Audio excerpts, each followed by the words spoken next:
So we have the OCR still at a stubborn 3.25%. The Reserve Bank has indicated that it will lower it a bit later in the year in anticipation of getting it down to around 3%.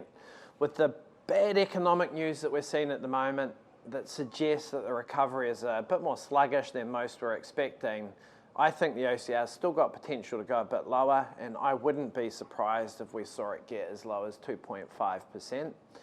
But that's a little bit uncertain. If we look offshore into things that are happening both in the Middle East, in places like Ukraine, and then of course tariffs in the US, that's all inflationary. Offshore, longer-term interest rates have spiked up in anticipation of inflation. So I think we're caught between maybe some inflation concerns offshore with a deep recession that we're struggling to get out of at home. What I think that means for your mortgage, ideally splitting it into two, fixing part of it longer term, 4.95% for 3-year fixed is a very attractive rate.